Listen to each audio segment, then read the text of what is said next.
Hi guys, magandang araw ulit sa inyo. Ito na naman tayo muling nagbabalik, GMS RT, para mag-share sa inyo ng kaalaman about sa Rouser 135 na ayaw umandar kasi walang kuryente. So, ang gagawin natin dito guys is una, kumuha tayo ng tester, yung test light bulb at saka yung multimeter. Kasi gagamitin natin yun mamaya, yung multimeter, para sa pagkuha ng ohms. Yun guys, black, yellow, ground at saka yung pula, positive yan guys. Una natin i-check para makita natin kung may supply ba ng positive at saka negative. So yan guys, may supply naman siya. So ibig sabihin okay yung ating stator, okay din yung ating regulator kasi may lumalabas na positive. So dyan guys, ilalagay natin sa multimeter natin ang continuity tester.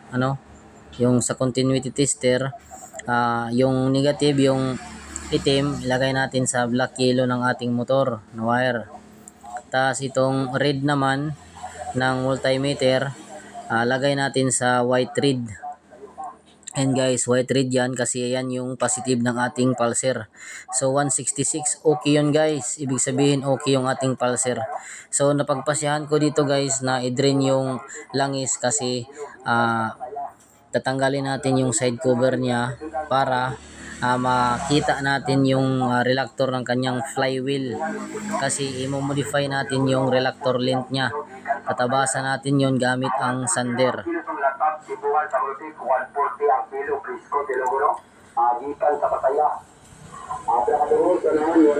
So ayan guys,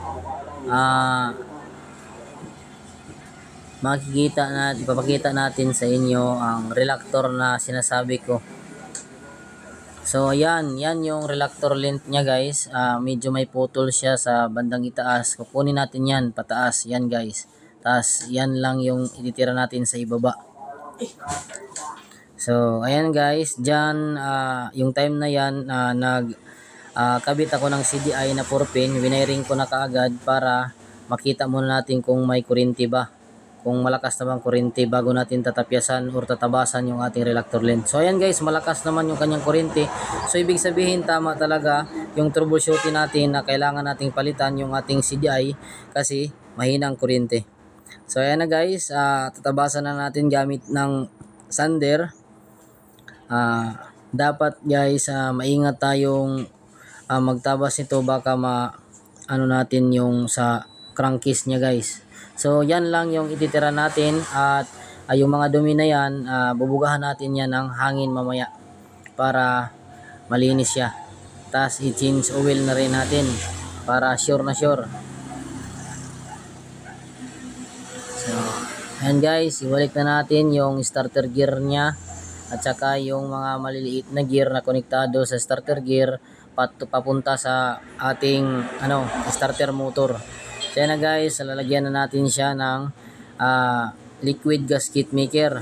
So 1101 yan guys yung ginamit natin. May mga counting gasket pa yan guys, pero walang tagas yan guys kasi tinitest ko muna dyan, pero okay naman yung kalabasan, walang tagas. So kaya hindi na namin inulit.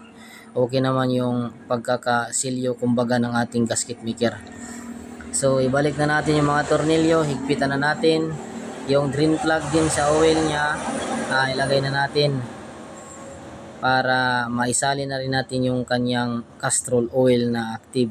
1 liter yan guys. Kahit anong oil guys pwede nyo gamitin as long as pang 4 stroke or pang yung hindi pang 2 stroke. Yan guys, nilagay natin yung kanyang oil. So ito guys, sa itaas niya, sa ignition coil yan, ignition coil yan, kulay black at saka red black yan. Tapos ito naman, ito dito, ito sa pulser yan, white red yan, lagay nyo sa pulser, positive white red. Tapos sa ibaba naman, dito yan guys, yan, ground yan guys, ilagay nyo sa black yellow yan guys, black yellow. Tapos ito naman kabila yan, dyan yung pula, ito ito yung positive. Lagay nyo sa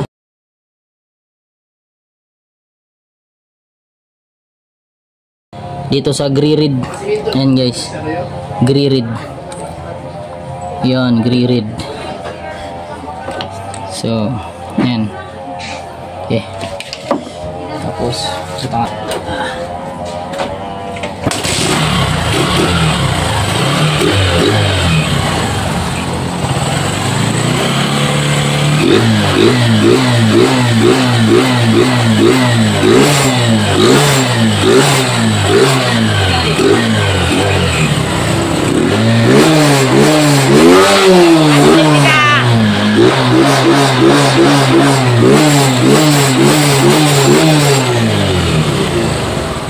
Panlipiga.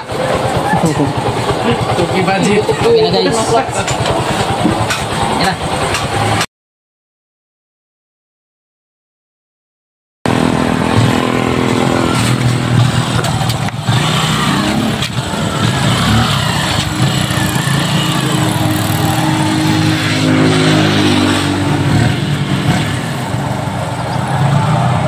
Ini kami betul saya Pak.